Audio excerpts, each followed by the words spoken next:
Is there a difference between broth cooked in an Instapot and on a stove for 12 hours? So, what can you expect from this video? I'm gonna make Tonkotsu Ramen, I'm gonna make Chashu Pork, and Tare. And Tare is a flavor that you add to the broth. Broth is pretty much tasteless. You just cook bones with a minimal amount of vegetables, and that's pretty it. You don't add any salt while cooking. So Tare is definitely an important part to it. I'm gonna cook eggs as well. However, I am not going to marinate them, but I will include a recipe for a marinade that I often use. Also, I'm going to be using Joshua Weissman's recipe for Tonkotsu Ramen and the Chashu Pork and Tare, just to be able to compare apples to apples. His broth is very easy to make, very simple. Therefore, I thought this would be a good recipe to experiment on. So I'm going to use here 4 pounds of pig feet. And 2 of them gonna go into Instapot, and the other 2 will go to regular pot to cook for 12 hours, at least 12 hours. So I'm gonna prepare the bones first to clean them thoroughly. I'm gonna fill this pot with cold water and put all 4 pounds of pig feet in there. Once I rinse them well, I will repeat the process again. I will dump the water and put fresh water in it and wash it all over again, just to make sure that the bones are nice and clean before I start cooking them.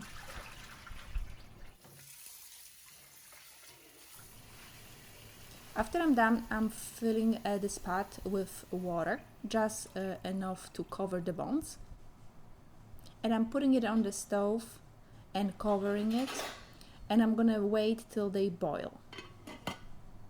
While I'm waiting for the bones to boil, I'm gonna prepare the rest of the ingredients for both of the pots of stock.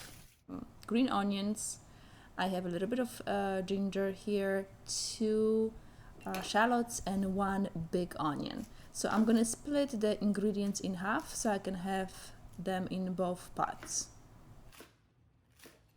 In the meantime, I'm gonna check my boiling water with the bones, and you see there is a white scum forming on top of it. I need to remove it, and what I'm gonna keep on doing is boiling it for about 10 minutes. The scum will be forming, and I'm gonna continue removing it till the 10 minutes passes. And once we're done, I'm gonna rinse the bones again, remove the dirty water, and rinse the bones very well. After that, I'm going to divide them in both pots and add the rest of the ingredients for the broth. So here's my pot number 1, 12 hours plus of cooking time on a stove. My pot number 2, Instapot, that I'm going to be cooking for about 3 to 4 hours. I'm using here the Power Quick pot that I had bought in Costco. I'm gonna set it up for pressure cooking, and it allows me the maximum of cooking for 1 hour. So I'm gonna set it up for 1 hour.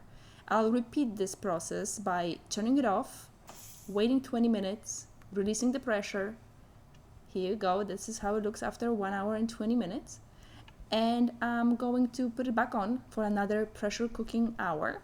And I'm gonna release the heat once again, leave it for 20 minutes. And after about probably 3 to 2.5 hours or so, I'm gonna set it up on saute, so it cooks very rapidly. However, I'm gonna be lowering the heat a little bit, then putting it back on, so I can keep on steady rolling boil on this one for about 45 minutes and no longer than that. And that's pretty much it for my Instapot broth. So this is how it looks after 3.5-4 hours of cooking. I'm gonna strain it so we can compare it later. And now time for 12-hour plus broth. Look at this. Definitely much better texture. It's much milkier. It's looks like it's a little bit thicker, but hey, strain completely, and let's do a side-by-side comparison. And the results are in. There is definitely a difference between cooking it 12 hours plus and cooking it for 3-4 hours in an Instapot. So the winner is no corner cutting, 12 hours of cooking. So let's start with Chashu pork or Chashu pork. Well, here I have shiitake mushroom, and I'm gonna cover them up with hot boiling water so they can get softer. I'm gonna use them later for topping, and also that liquid from them I'm gonna use for tare. And here we're gonna need 1 bunch of green onions, 2-inch nub of ginger, 5 garlic cloves, half a cup of soy sauce, 1 cup of sake, 3/4 cup of mirin, and 1/3 cup of water. And the pot with the sauce goes straight on the stove top while I'm preparing the pork belly by tying it up very nice and tightly so it doesn't fall apart once it's getting cooked inside the pot.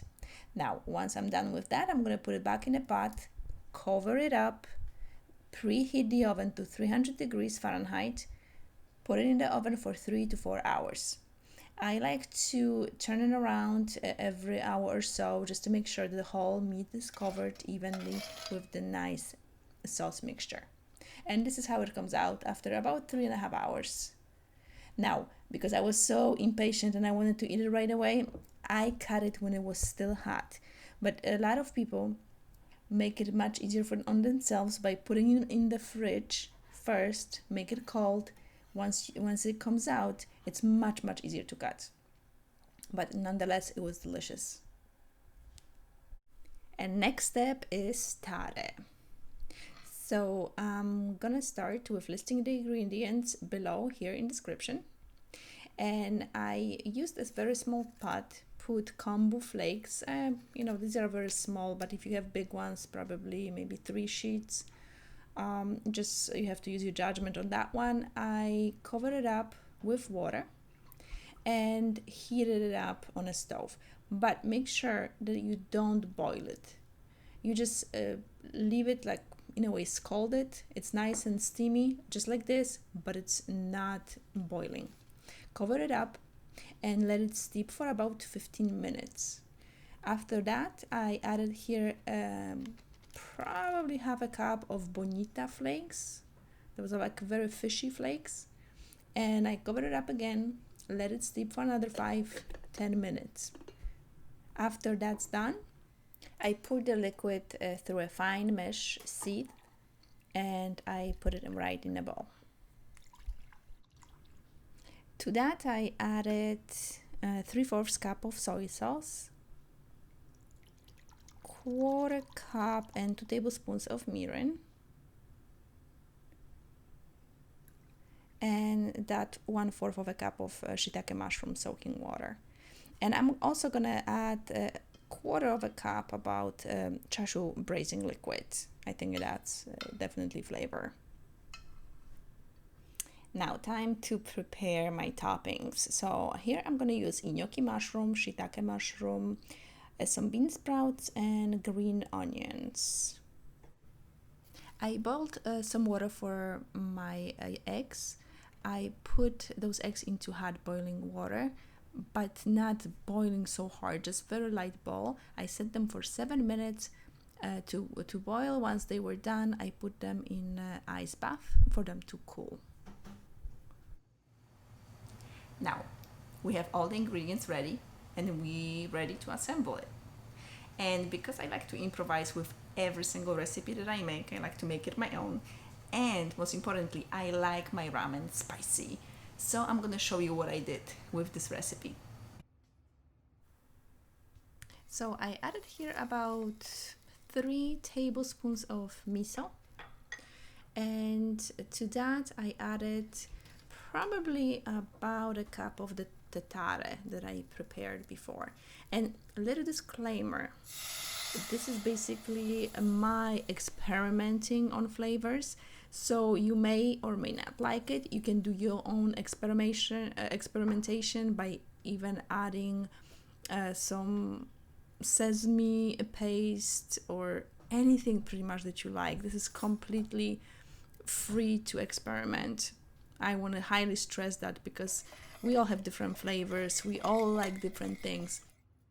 I'm gonna add about a tablespoon, nice big tablespoon of hot chili oil that I had previously prepared.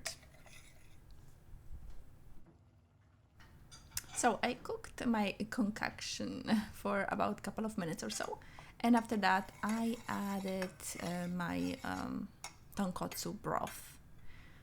And I think I added about 7 to 8 cups, or maybe a little bit less. That made 2 very big bowls of ramen. Now, viewer discretion is advised. Here I'm gonna do something that I personally do, preparing a ramen bowl. It's definitely not what you see, not traditional way. I put just right now shiitake mushroom in to heat them up, and I'm gonna leave them in the broth. And I'm gonna use this liquid to prepare my other ingredients, meaning I'm gonna blanch them. I'm gonna add bok choy to soften it up as well. I'm gonna add the enoki mushroom as well, and even a little bit of the bean sprouts for some of them to get softer. So let's talk noodles. I got pretty excited when I found these. These are fresh ramen noodles that I found in my local Asian grocery store. And a very important thing that I learned about them, and the instructions on them say 5 to 6 minutes. However, 4 minutes was more than enough to cook them. I like when the noodles are a little bit on a harder side. I don't like them too soft, so just play with it a little bit. Don't always cook it to the recipe exactly to the instructions on the box. You just never know. So another thing that I messed up the first time I think around, you see they are all rolled together and they're very, very sticky. If you put them like that in the hot water, it's very hard to separate them. So next time what I did is I boiled the water, I separated them before I put them in, and it was much, much easier to handle. And here are some different versions of the ramen that I've made.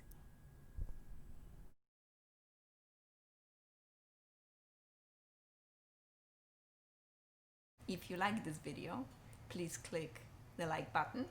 If you have any comments, leave them down below. And I will see you in the next video.